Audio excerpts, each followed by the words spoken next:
are rolling in 3. Oh, we are rolling. We are rolling. We're rolling. We're at the Marcadito right now. I've got Tyler with me. I met Tyler at the Tamarindo gym while we were actually stretching, doing some mobility. And I'd like to just give Tyler first off a little shout out because he's now, inspired me to stretch. Stretch after you work out. You gotta take care of your muscles. Say it again, Tyler. You gotta take care of your muscles. Thank There's you. more to building muscles, more to conditioning. You gotta work on the mobility, you gotta work on the flexibility. Work on the flexibility. So for all the gym rats back at home that are watching this, because I know there's so many watching this right now, listen to Tyler's advice. You gotta work on mobility. So a little bit of a fun fact is Tyler's a triplet. The two others aren't with us this hot second, but Tyler's gonna give us some insight on what it was like growing up as a triplet. Tyler, I'll hand the mic to you. I can change it? Take the mic. Yeah, so being a triplet. Talk loud.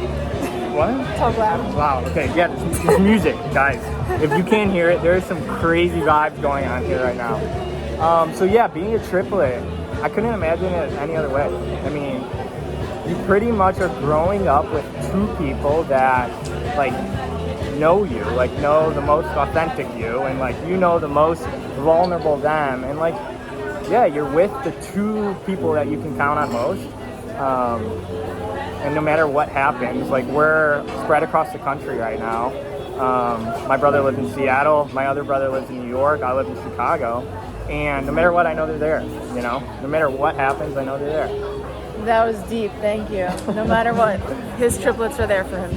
So you are, a sporty guy, rugby. He played all sports though, but rugby sounds like it was... Not field hockey. He didn't play field hockey though. But definitely a sporty guy growing up. Did you have any big competition, rivalry with your brothers as you guys all played sports with one another? That's a good question. Good question, he says. I don't know if we had any rivalries, but growing up, when we were young, we had our own sports. I was always the fastest, and it was really important to me that I was. Sit down, be humble. Yeah, I was the fastest triplet, but obviously that doesn't matter. And my one brother did karate, my other brother played baseball, and then all of a sudden, we all started playing the same sports. So in college, we played rugby together. We were on the same team, and it was more like a motivational thing.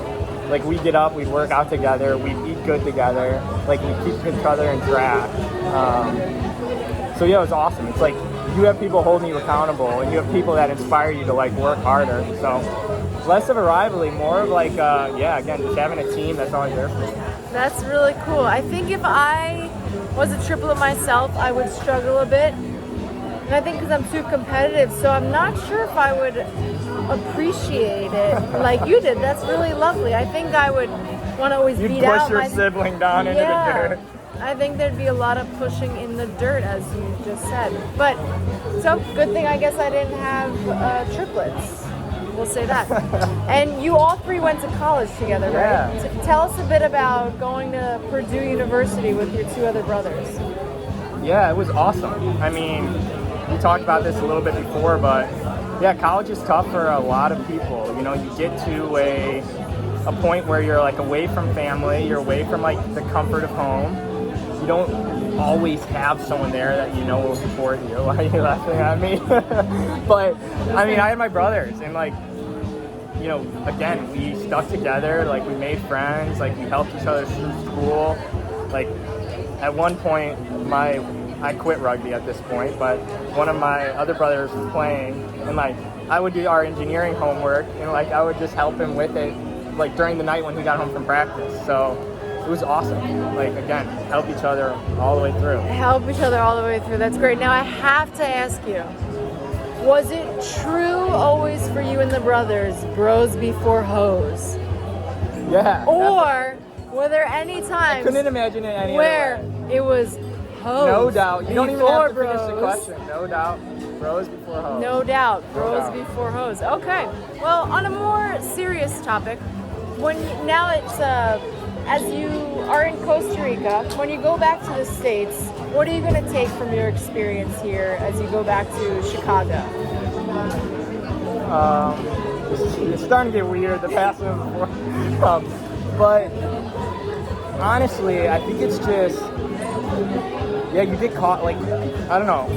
This is probably a lot of people, but you get caught up in like what everyone else is telling you to do in order for you to be successful, right? And like their perception of success like starts to influence like what you truly want, and it creates a lot of pressure for people. It creates a lot of like doubt, and I think it leads people in like living a life that like isn't really the one that's going to fulfill them. And I got caught in that, you know. I got caught like working a job way too many hours, you know, still having all the things that I needed, and I'm grateful for that. I'm grateful for like, you know, what I've gone through to get there, but it wasn't what I wanted to do, you know. I wasn't living intentionally, I could say. And like coming here, like, you know, people here are friendly, and like the way of life is different, and it's simple, and like the things that matter are like community and like the connection with the outdoors. And I don't know, I'm just take that back and be like, yeah, there are simple things in life that I think if you appreciate them enough,